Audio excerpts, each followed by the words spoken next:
Hello. Welcome to the very first episode of Common Unity. I'm here with a very, very special guest, the one, the only, Jovigibs.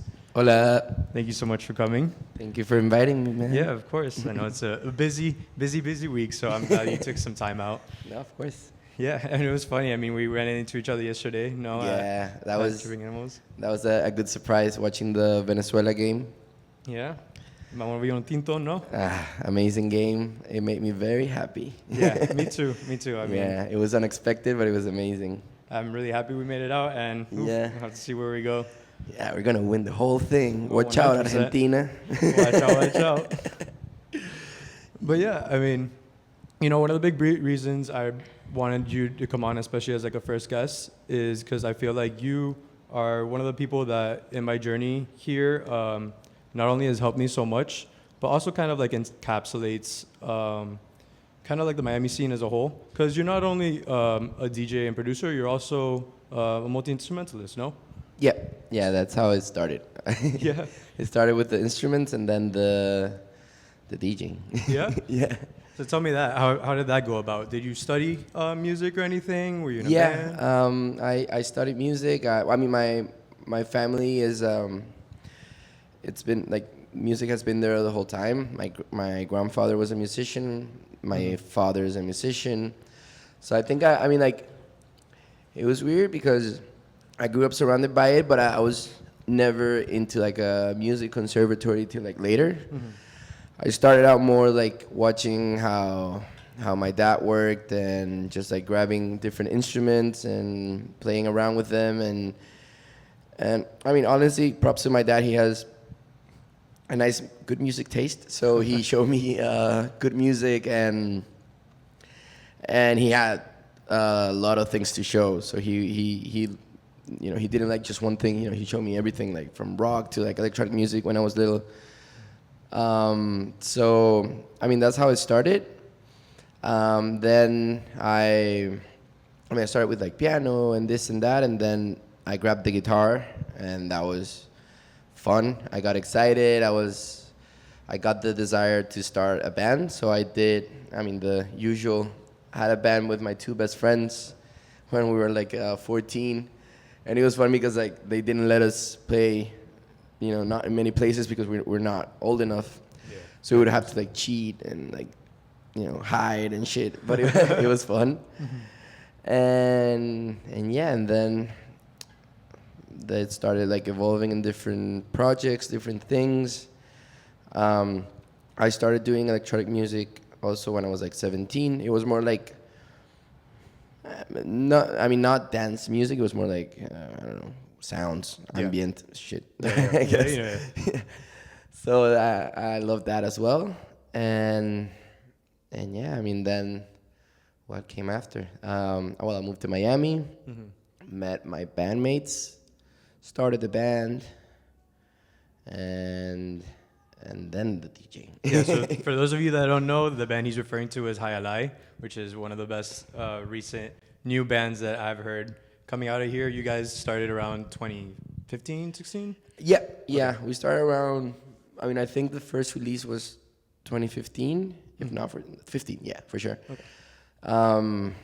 We met, we started, our singer, Oscar Sardinia,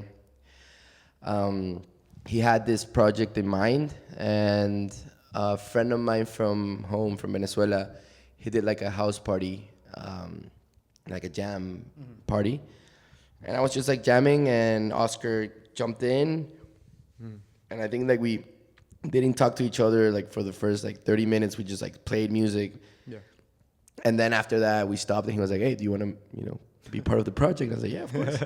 Here you go. Yeah, and he had a drummer and a bassist, but as soon as I jumped in, like 2 weeks after, both of them left. Wow. So he was like, "Yes, I guess we don't have a project." But then Ricky Bullon, the guy that did the house party, he's a drummer. So he's like, "Hey, we should invite Ricky." Yeah.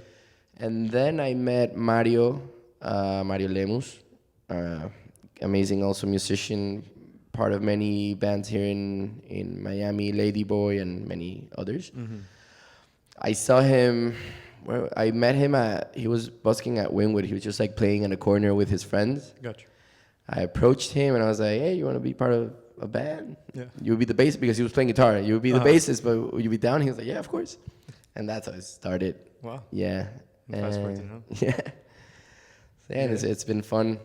They're like family. It was interesting to like. I mean, I got to Miami, which I didn't know much about the scene or what was happening. I mean, I remember like getting here. I went to.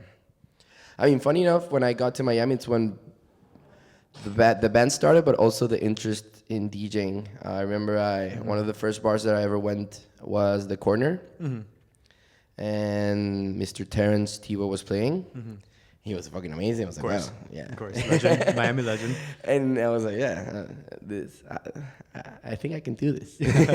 So that was like your first moment, at least for DJing, where you looked at it and you're like, oh, like, you know, like this is actually something I can do. If you're interested.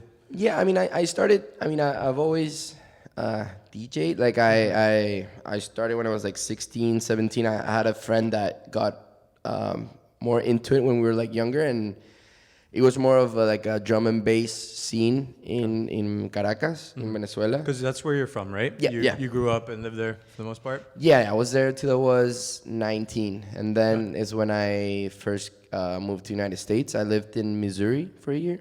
Interesting. And then I moved to Miami. But yeah, in Caracas, like honestly, while I was growing up, there was a lot of shit happening.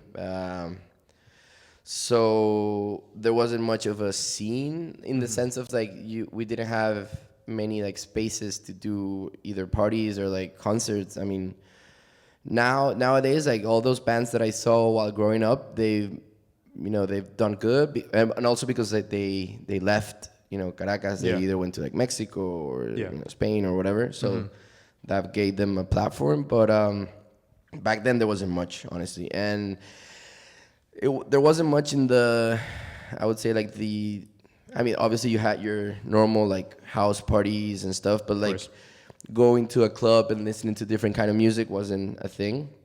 So then like through my friend that he got interested in DJing and he started playing drum and bass. Yeah. So we ended up like going to drum and bass parties and this and that, and then we met like other crews of people that did like house drum and bass party, and that's like where I eventually like I was like, okay, I'll jump in. And I played a little, and I was like, okay, I like this. And I did it throughout the years, but never as a thing of like, oh, I'm gonna do this. I was just like, I liked it. I love selecting music, I guess, and I was having fun with it. But then, like, well, obviously coming to Miami, it's a hub for parties, I guess, and DJing, and I got exposed to really good DJs, good clubs. So I got more interested in it, like little by little. Yeah. Thanks to Miami. There you go. So how was like your breaking into like the Miami scene? What was that looking like? With the band, it was. I mean, this is a dumb word to use, I guess, but it was like very organic in the sense that we just like found a bar in Brickell, like the least, last place you would think of, and we got like an opportunity for like a first show. It was like 5 people, and it was us and Maye. She's also from Venezuela, and she's doing amazing. She's amazing, amazing singer, amazing everything. So it was like us two when we were both starting, and that was our first gig. And then I think like slowly we were like knocking on doors, like figuring out where were the the good spots for like rock music, I guess.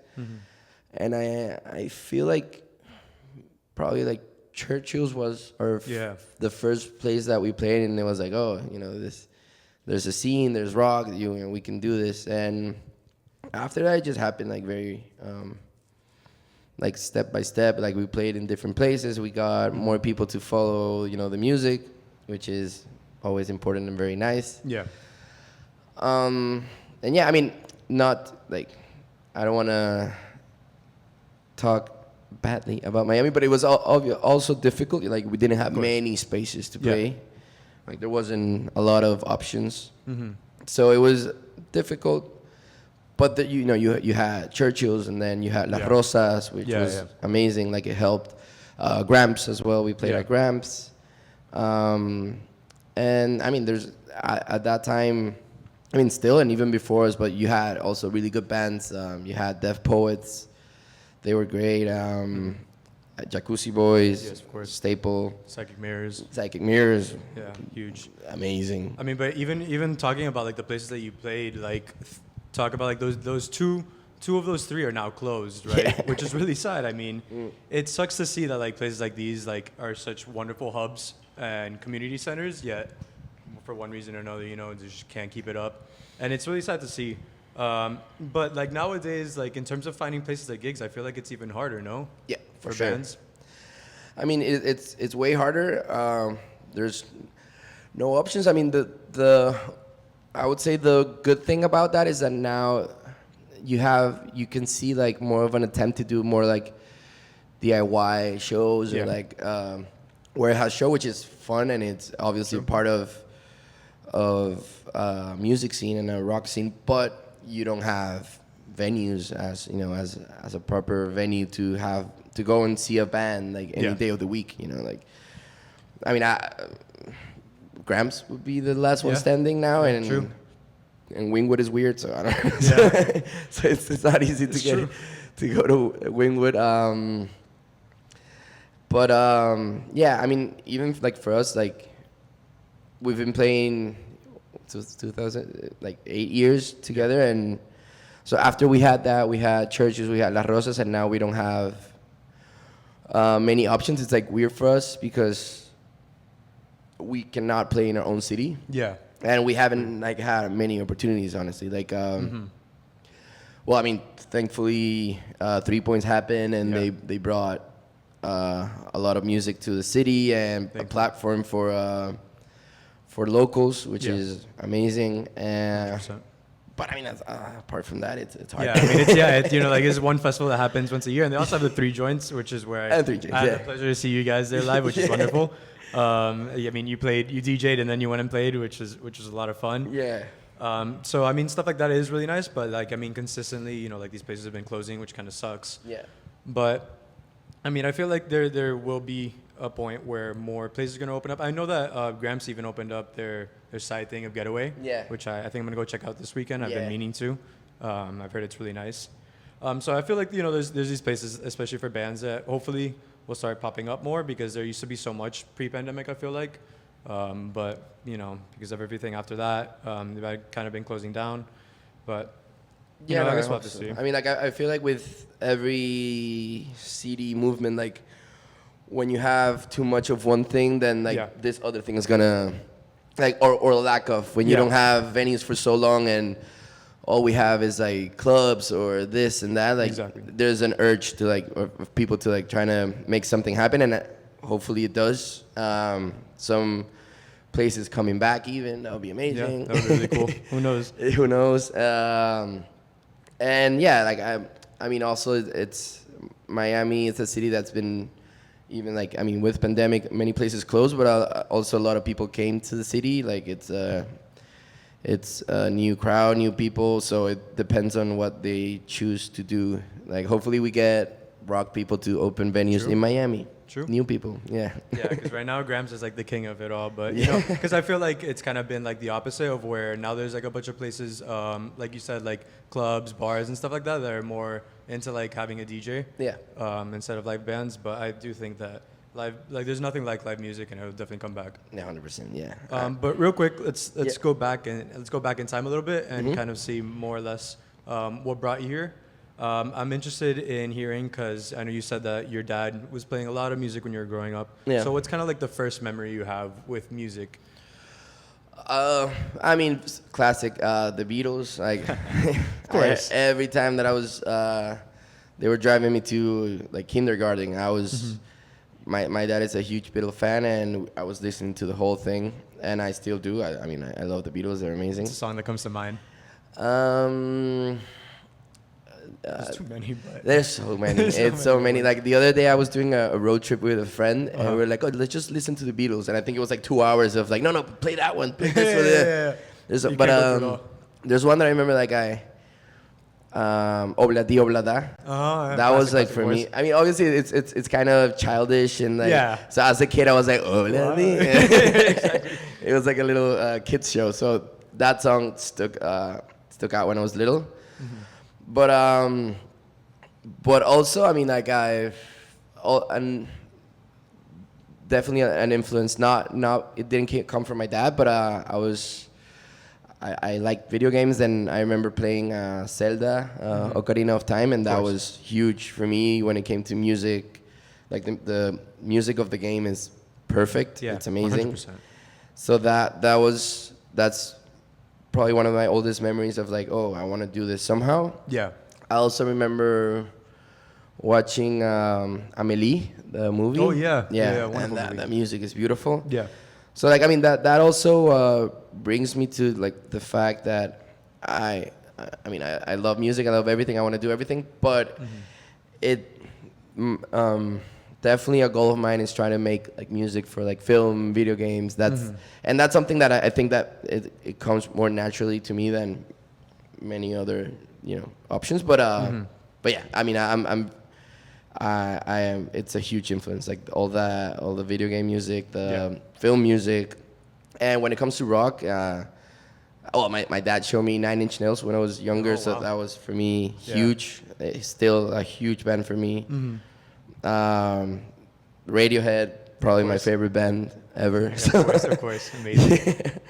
So I think something that I because also, I mean, it was. Let me give props to the other people. It wasn't only my dad. I mean, my dad had a broad catalog of music, but I have 2 older brothers as well, and they both listen to amazing music. Of course. My brother was super like reggae, like Rasta, like when he's way older than I am.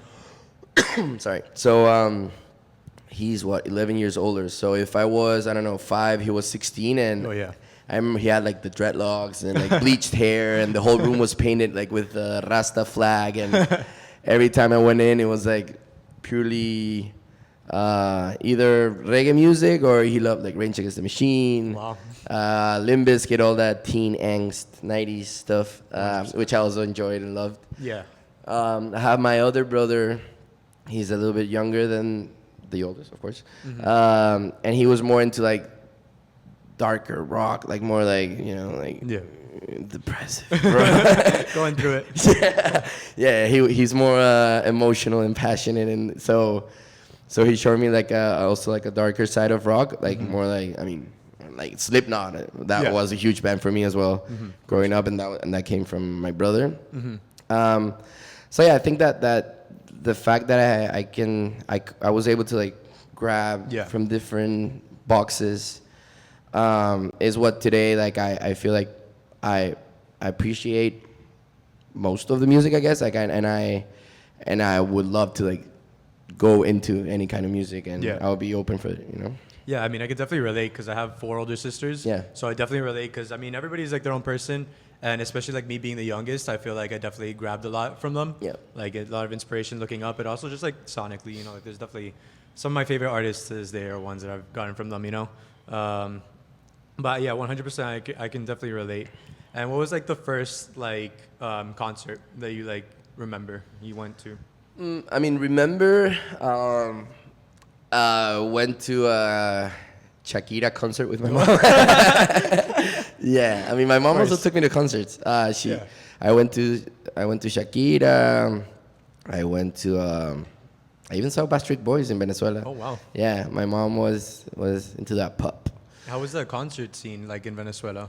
Nah, terrible. I mean, when I was little, like you had, I guess, like 2 big venues that they brought like big acts, but that ended when I was like 15. I think that's when it stopped and nobody else came. But the concert that, I mean, there were 2 concerts that I think, the first concert that I chose to go in Venezuela, because we only got what we, what they offered us, but it was My Chemical Romance. Oh, wow. Yeah, that was super fun.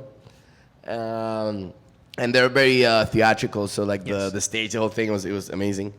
And then a festival like a year or 2 after, they brought Korn Oh wow! And Whoa. that was, I think that was like my first, because That's gonna be sick. that might have been the first one that I went with like my two best friends, and like our moms didn't know exactly what was happening. It's like, yeah, no, it's easy. It's gonna be fine. Yeah. And it was like rough. Oh yeah. Like you had the VIP section and like general admission. Of course. And you had a barricade, I guess. And it was a festival, so there were like 4 or 5 bands. Okay. Sorry. And when Korn started playing, everyone just like, we were in general, and everyone just jumped the barricade, and you were like, fuck VIP. Yeah, Just of like, course. and they were starting like running. We're like, okay, I guess we have to run. And we were running, and we were running to the front. And it was, I mean, like, it was a big venue. And I remember, like, I mean, the bassist came out, and he just like played a string, and the whole floor started vibrating, and then the super low tuned bass. So that was amazing. And we were having so much fun. Yeah. It was that. So I think those are like the. I mean, it's funny because it's random concerts. Yeah, exactly. But I guess that's how it is. Yeah. Yeah. No, I get that. Yeah. And what do you feel like? How was like the Caracas scene, the local scene and stuff like that? Were you there? I mean, there was so. How can it's weird. It's so like I till today I talk with my friends weekly about like what's the scene in Caracas, like how did it work, how does it work now, what's happening. Like I said, there wasn't many options of like venues to play at. I think that most of the bands that I knew and heard back then, and now that they're doing good, but it was more of a I didn't know how to say it in English, but it's like a school fair, I guess. Like like the private schools in Caracas did like I don't know, like a Christmas party or whatever event, and so they had like their own students play at their events, you know. So if you have this school and these kids have a band, okay, so let's put them and let them play. So that's how bands in Caracas, in my era, like before there were many great bands, but in my era, while I was growing up, that was the main platform. Sadly, I mean, like not sadly, it was fun. It was what we had, and we all did the best with that. But it wasn't venues. It wasn't people going to like. I mean, because like you just couldn't like as a 14, 15-year-old.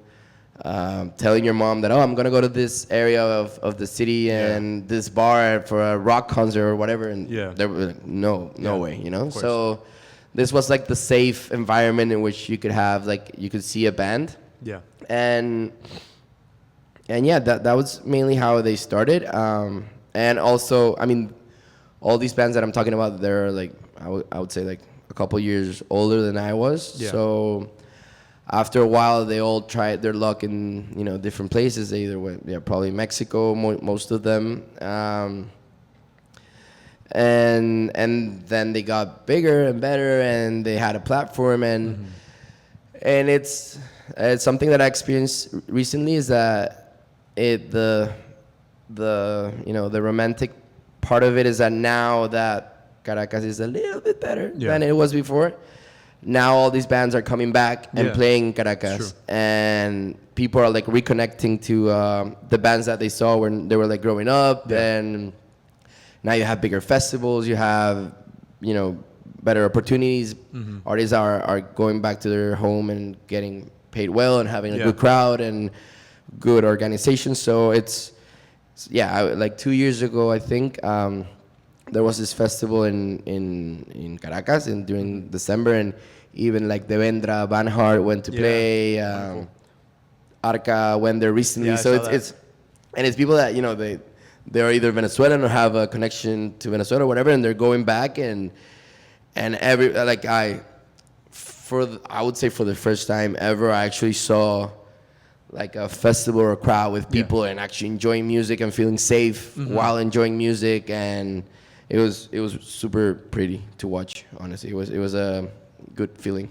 No, I mean, it's been really nice to see how like people, artists, like not only bands but even like DJs and stuff like that. Like everybody is actually going to Venezuela, which is something that like not even like 2-3 years ago it was like very common, but like I feel like as of late it's been a lot more welcomed, and it's wonderful. I mean, they had Boiler Room with Arca and stuff like that. That's I would have never in my life expected like a Caracas Boiler Room. I know, but I know it's nice to see that like the scene and also like the safety is just getting a lot better, and it shows a lot for the city and country as a whole. But it is nice to see that at least it's getting a little bit better. No, 100%, and that that I've met people that are younger, and the fact that they are getting to experience this, something that we maybe couldn't, it's it's amazing, because as with everything, if you have a platform and you're like injecting culture and music to like younger generations, they're gonna have a bigger desire of, I actually want to be an artist and be a musician and have a band. And so I think, I mean, it obviously, like with the situation in Venezuela, it happens with everything. Like even now with the football team that we were talking about, like, for a while there was no platform. Like even if you were a great player, you had nowhere to play. There wasn't a proper league. There wasn't proper facilities or anything. So now that things are getting better, you're seeing how like, there's a young generation of players that are like motivated and they want to play, and so, I mean, it's needed. It's much needed. I mean, for the future culture of Venezuela. Agreed. So I'm happy. Hopefully, it's a very thin line in like it's getting better, and it all might go to shit again. But true. But hopefully stays good for a while. Agreed. Yeah. But going back to the whole, to where you're talking about the soccer facilities and all that, I know that you experienced this firsthand, correct? Yeah. Because you were a soccer player over there. Yeah. And that kind of brought you here to the U.S., right? So kind of tell me more about that. Yeah, I mean, it was so, in general, like I remember, like I also I was doing karate when I was like younger, and I was doing good, and then it got to a point that like my parents had to drive me to like dangerous roads and dangerous places and cities to like go to these tournaments, and things weren't organized. It was all bad. So my parents were like, no, you know what, you're not gonna continue doing this. Like it's too tough. And same with football. I mean, honestly, I wasn't the best, but I saw kids that play with me that were amazing. And none of them were giving a proper shot. I mean, if they had an opportunity, because like their parents did whatever possible to like either take them out of the country and like do some trials in, I don't know, Spain or whatever. Yeah. But still, like, because also it's when the situation is like that, it's not. I mean, both are bad, the inside and the outside of the country. So also, scouts are not looking into Venezuela because it's like, what, we don't even know what's happening in there. Yeah. And I mean, when I came here to play, it was more of I mean, that's how I ended up in Missouri. It was more of a opportunity. It was like a little bit random, came out of nowhere, but I was like, you know what, I'll take it. Because at that moment, my dad lived in Miami. Okay. He moved here like 2007, 10 or 2009, when I was like 16. Okay. So I visited him often, but I mean, no offense to the city, but I wasn't like, I mean, I know what Miami is, so I want to try something else. Yeah, exactly. And that's how I ended up in Missouri and playing, and it was like a complete different level, facilities, everything was crazy. Like, nothing that you could have ever seen, in Venezuela. Really? Yeah, nowhere. So it was really fun. Then I got injured, and that was it. But I mean, everything happens for a reason. That's why I ended up in Miami. Yeah, exactly. But even then, so you were going for school, no? So you were in a school. What school is this? Lindenwood University. Okay, nice. It's in a little town called St. Charles. It's like 30 minutes away from St. Louis. Yeah, and how was your time there? It was interesting. I met amazing people. Uh-huh. I mean, actually, one of the people that opened up Tripping Animals. Okay. He was my friend. I met him at college. No way. Yeah. Wow. He's from Venezuela as well, but not from Caracas. Yeah. He's from Acarigua. And so I met amazing friends, like even I think it was last year, one of them got married, and I got to play at their wedding. Oh, nice. So that was super nice. And it was my first experience in what I would say is like the United States. Like, Yeah. like before I visited, I don't know. I mean, obviously Miami, New York, LA, and here and there. Like, Yeah. but this is like, okay, this is the heart of United States. So it was interesting, pros and cons, and yeah, I mean, it wasn't for me, honestly. Yeah, fair. It wasn't for me. That's why, like, for that and Yeah. for the injury, I was like, okay, you know what, I'm out. So But then you went straight to Miami, or did you go back home? straight to Miami. Yeah. Wow. So I mean, I was going through like a rough time. I guess I broke my hamstring. I was like walking in crouches in the middle of the Missouri winter. Oof. Yeah, I was, and so what the situation was back then is like, I mean, I didn't have a full scholarship, so you have to, obviously pay some, and so my parents were like paying, like the government gives you like an exchange rate for students abroad, like the Venezuelan government. Yeah. But every time, like, time passed by and that was getting more difficult to get or either more expensive. So a mix of that and like my dad living in Miami told me like, just come here, live with me, and you'll enroll in the community college, and you're Florida resident, whatever. It's just gonna be cheaper. So that's why, and also, I mean, many friends of mine came from Caracas to Miami. So I was like, okay, I guess I have friends. My dad's there. It's gonna be cheaper. It's gonna be more accessible. So that's why that was the reason I came here. Yeah. Yeah. Cool. So then you've been here ever since? Yeah. 2019, I moved to Mexico City for a year.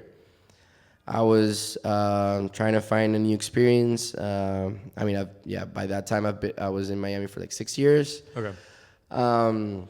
Mexico City is an amazing. Yeah, beautiful. It's crazy how amazing it is. It's beautiful. It is. It's filled with music, culture, opportunities. So I was like, you know what? I've always wanted to give it a try, and I just sold everything here in Miami. Everything, my car, all my furniture, my everything. Yeah. And I was like, I'm out.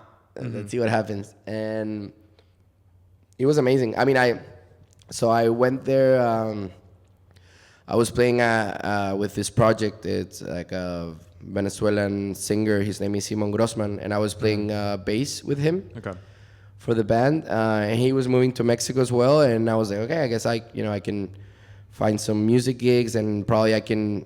By that time, I was already starting to DJ, and I was like, okay, so I guess I can find some opportunities in there. And it didn't happen. It was I was so broke while I was living in Mexico. It was bad. I mean, but obviously it's a city that it was still accessible, and I had the best time of my life while I was living there. Like the places that you can go to, like, dance and party and listen to jazz and rock, and the museums, like everything. So it was like I was broke, but I was happy. I was extremely happy. And so it was a strong experience. And then I mean, apart from that, I was starting to like build something. I was like, okay, I guess like first year always tough. I can build on this and keep going. And then COVID happened. Of course. Yeah, so I was kind of forced to like leave Mexico. Okay. And even like expecting that it was gonna be, I don't know, like 1 month or 2 months, Yeah. And well, we know that it wasn't 1 or 2 months. It was like longer than that. Yeah. So I came back to Miami. I just like stayed here, not knowing what I was gonna, because at that time I was literally, I mean, 2 days before it all went crazy, I was about to like embark on a tour with this guy Simon Grossman. We're gonna do some cities in South America. Then with Jaialai, we were about to get like an opportunity to go on tour with this other band, Chicano Batman, which is amazing. Oh, wow. Yeah, so it was like I was like planning out the year, and then it was like no music, no live anything, no nothing. So I came back here and I was a little bit like lost. I was like, what do I do now? And that's how, weirdly, that's how actually the DJing thing starting to like work more than before. I mean, Miami wasn't a city that closed down as others did. It's true. And we had like secret parties and, you know, things that were happening. Like, you know, they weren't allowed to go till like 2 a.m., but they were like allowed to go from like 6 to 12. Yeah. And I started getting like more opportunities to play around, and that's how it just like basically started. Like I mean, like I said, I did it before, but that's when I think that it started. Yeah. Properly. So thank you, and not thank you, COVID. Yeah, literally. What were some of the first places that you remember playing, like post-COVID? Melinda's ATV. Yes. That was Yes. probably the one that gave me the most opportunities at that time. Which was a huge place. Yeah. ATV was huge in its time. No, it was amazing. I love that place. I was so happy to have it. I mean, it was. I had really good friends that, you know, run the place, and I met amazing people. It was honestly like an escape from like what was happening. You know, the whole COVID thing. Yeah. I was there all the fucking time, and I mean, I started mainly like playing in the Melinda's area, like the restaurant. So like people were like there, and I was just like, you know, playing like, you know, music for the people, I guess, for like, but not dancing or anything, just like chill. Then after that, I got like an opportunity to go, you know, in the back, ATV. Also, one of the first places that I played was the Corner. Yes. Which, I mean, that's why I love the Corner to death.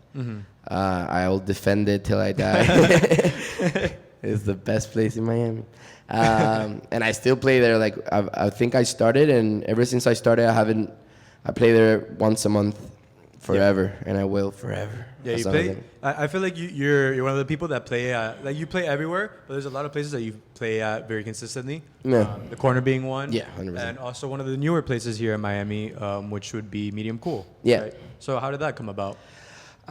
So part of the people running ATV transitioned to opening Medium Cool, and I mean, I had no idea about the project or the plans or anything.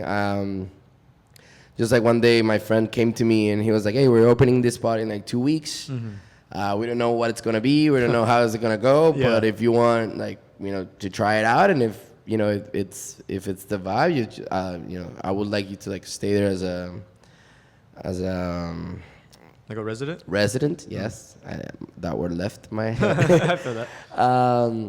So I was like, yeah, of course. And I remember like at the beginning there were like 5 people at night, but slow. I mean, it's another place that I obviously have a lot of love for that spot. Like everything has been super healthy. How it grew, like how people just like started coming, and the place is pretty. The music was like, I mean, apart from me, like everyone that played there is, you know, they're creating something, a vibe there. So I think that nowadays it's an amazing spot, and I've been super happy. It's been a year. Yeah. And it's grown so much. Yeah. It's huge. Yeah. I mean, you guys even took it to Europe, no? Yeah, we did a pop-up in New York first, and then London. And I think that the idea for them is to like try to like, you know, do this more often, because like it's what I like about the club is it's a mix of things. It's not like only like, oh, you go there to like see a DJ. It's the cocktails are really good. The head bartender, I guess that's how you call it. I don't know, but it's amazing. The staff is amazing. The door is amazing. The owners are always there, and they're always having fun, and they're inviting their people. Every other resident. I mean, it's again cliche, but it's a family. It's really nice. Yeah. I mean, and it's in like the most unexpected location too. In the basement of a hotel in Miami Beach. Yeah. No, it's funny because when it started, I told my friends like, hey, you know, this is actually like getting to be good, so you should come. And they were like, nah, we're not going to the beach. No way. Oh my god. And like, funny enough, like they went there once, and they just like now they want to go all the time. Like it has some magic. That spot. It's really, it's really cool. It 100% does, and I'm happy that there's places like that are opening up, and it's nice because Miami it's cliche, but it is such a huge city, and not just in terms of people and influences, but also like geographically, and like like getting to Miami Beach is a pain, but when you go and you make somewhere like Miami, like what am I saying? Sorry, like medium cool, like where it's like it's worth going.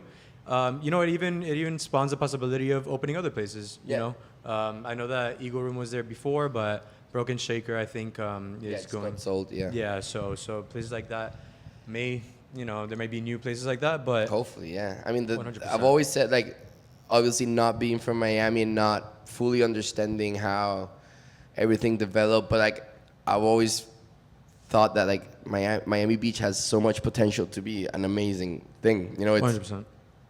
You have the beach right there. You have it's beautiful. You have the Art Deco. Architecture. It's very special, and I know that it was like, I mean, like many places died, and there wasn't many options to do on the beach. Then you had like, I don't know, like random crowds of people. So now you're like, I want to avoid it. But I feel like hopefully it works, and hopefully they keep opening new places, and it becomes like something great. Yeah. I mean, it's nice that at least we have that one wonderful thing. Yeah. Because, I mean, once there's one, I feel like it opens a possibility for just of course. More, And also, I mean, something that I feel like I've experienced in other cities that I like.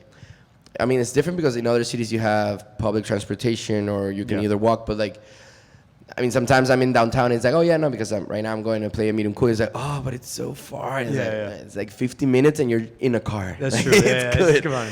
Like usually you have to like take a subway in 45 minutes and people just do it. Like if it's a good spot, they just go and it's a good sacrifice. And here it's like, no way. Yeah, literally. The bridge, I won't cross the bridge. Yeah, oh my God, the bridge. And with this traffic, I mean, I get it, but geez. Yeah. But you just mentioned right now that you've been to many other cities that have public transportation and stuff like that. I feel like you're a very well-traveled person. You've gone around a little bit. What are kind of like these like experiences and stuff that you kind of take from these different locations that you visited? I mean, it's. I'm gonna go like to the end of the answer before I go back, but like, and something that I think that most of people will find out by themselves eventually, but like the grass is always greener on the other side. Like, true. I think that I try to see it more as of. Maybe for us, or whatever era of your life you're living, but for us that we're young, it's a matter of each city has something very unique to offer, and ideally we all get to experience that either for like a short period of time, live somewhere for 6 months or try something for 2 years and then 2 years another place. It happened to me when I first moved to Miami. I had an idea of Miami and I was getting tired of Miami, honestly. And that's when I went to Mexico City, and I loved Mexico City. It was amazing. Then COVID happened. I came back. And actually, that was like my second Miami revival. I was like, you know what? I actually like Miami. Yeah. I missed it. There's things that I was like, oh, you know what? I have love for Miami. I mean, so the thing for me, it's like the world right now, it's everything is so connected, international. It's open. So for me, it would be a matter of more like trying different places, trying stuff out for like a period of time, and then eventually, I guess that you can like think, oh, this is the option that fits, best for what I want in life. Yeah. But yeah, it's hard to like, and also how fast paced everything is nowadays with all the craziness, the information, the politics, the wars, the everything. Because I sometimes have this crisis in which I don't want to get into politics, but obviously United States can get weird sometimes, and especially with politics. Yes. But then I'm like, okay, but where would I go? Yeah. If I go to anywhere else, if I cannot go back home because it's obviously not fixed. If I go to this place, maybe in 10 years there's going to be a war in this. You never know what's the. I wouldn't think there's one place that's stable and it's oh, this is a place that I would move to.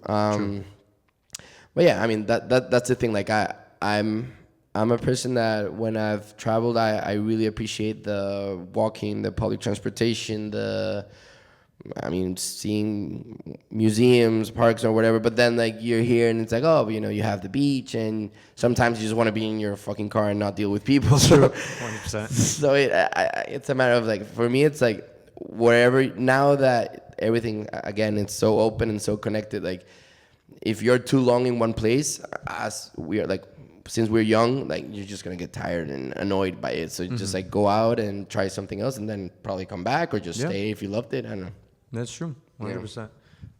Okay, so we've touched upon a little bit of going back to some of your influences and stuff, and I wanted to know more or less, like off the top of the head, what are like your 5 most influential, personally, they don't need to be the best, but 5 most influential albums. Okay. They don't need to be in order. I mean, Yeah. that's already hard enough. I think I should have this answer, but I always like, I'm like, I mean, yeah. Go ahead. No, I was just gonna say, because you have a very broad, like, like, and it's a mix. taste. It's definitely a mix. Exactly. I think that In Rainbows by Radiohead is 100%. there. Yeah, it's not the one. I mean, no order, but if if there's a one, I would say probably In Rainbows. And again, like as my favorite band, the whole thing, the whole like Radiohead discography is amazing. Yeah. Drugs by Aphex Twin is one of my favorite as well as Selected Ambient Sounds. But like, of course, yeah, those 2 are huge for me. What else? I mean, it's hard. Yeah, It's it's hard. But I like the question, because I mean usually usually it's the bands, but the albums that's even better. I know, right?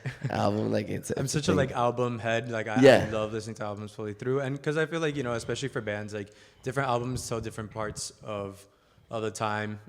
You know, like you said with Drunks and Saw 1 and 2. You know, like these are just different parts of Aphex Twin's life, you know, which is also a life that nobody really knows about. But but you know, you kind of still get like a little peek into like these people's minds and what's going on with them during that time, you know. No, I mean that's again with the Radiohead obsession, but that's why Radiohead for me is my favorite. It's like I mean they take I would say like 5-7 years to make an album, and once they bring it out, it's like you understand why they took so long and what's happening in their career, in their process, in their like evolution. And I mean every album has been a masterpiece, honestly. And you also went to go see Tom York's side band, no? Yeah, The Smile. Yeah.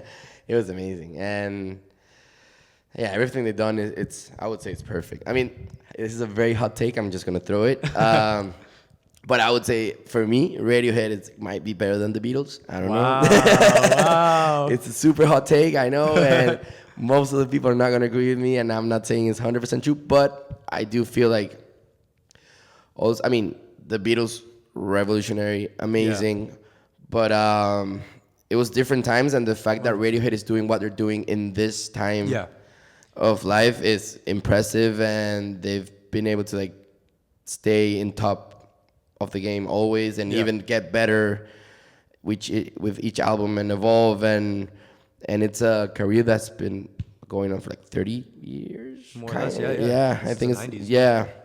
So that's crazy. I mean, no hate with the Beatles, but Beatles were like 6-8 years, I think. That's true. It's true. It's different, but 100%. Yeah. So I like, 100%. I get it. Yeah.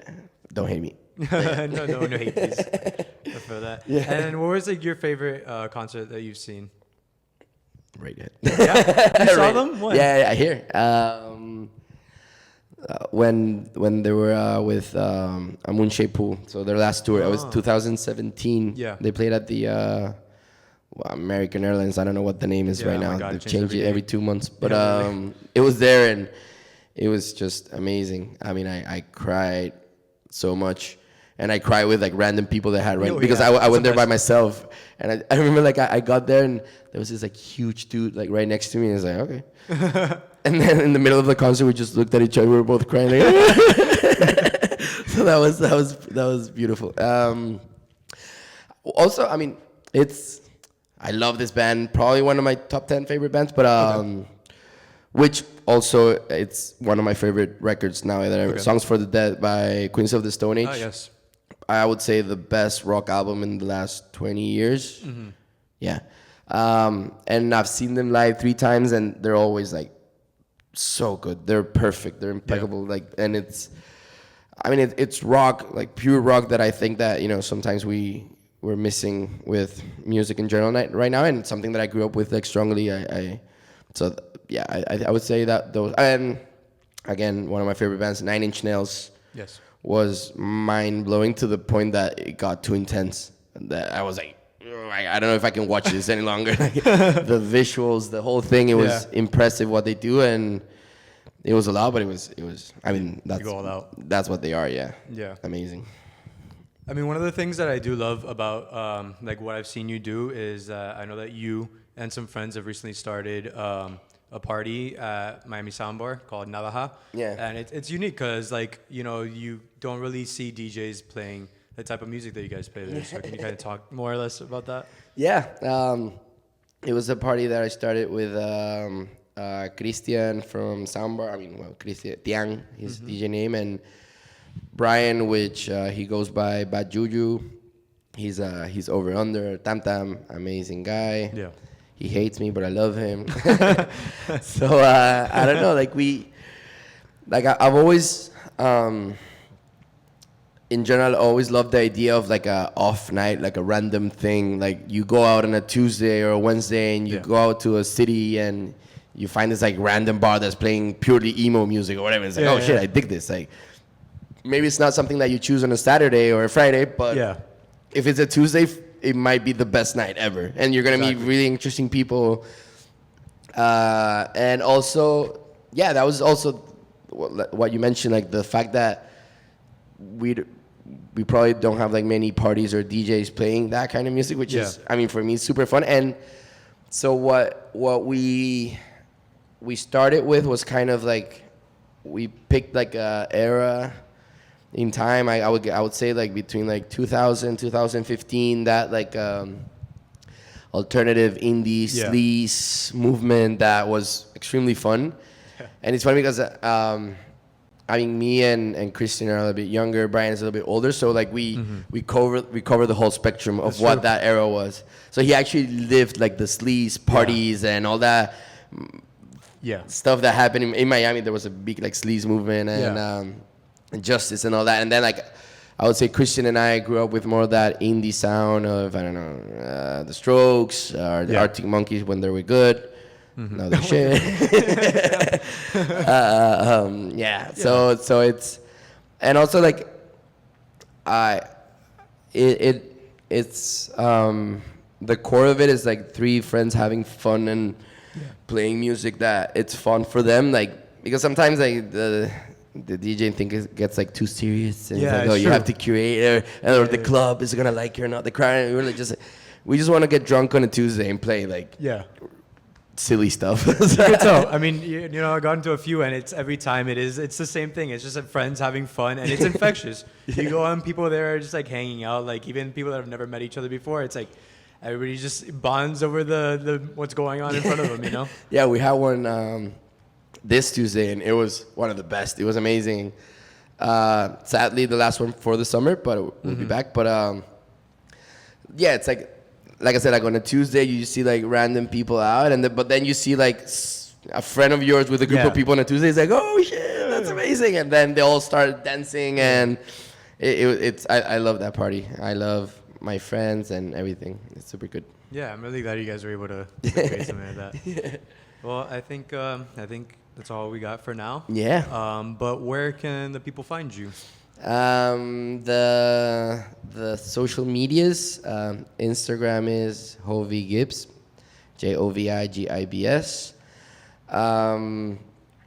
With music and platforms, Spotify, it's coming really soon. There you go. Yeah. Stay tuned. Also, I have a side project. It's called Kaintsugi. There's some out there in Spotify, more like ambient sound. So yeah, that's it. And during the night in the week in Miami. Yes. There's in the streets. There you go. Roaming the streets. Roaming the streets for sure. All right. Well, thank you again for coming on. Thank you, Luisito, for having me. It's an absolute pleasure. And I love this radio. I love when there's like new proposals like what you're doing right now. So support the radio, support Luis, watch the show. And thank you for having me. Yeah, of course. Thank you for coming. Thank you. All right, let's go to the DJ set then. Oh, yeah, now we're playing. Woo! Yay.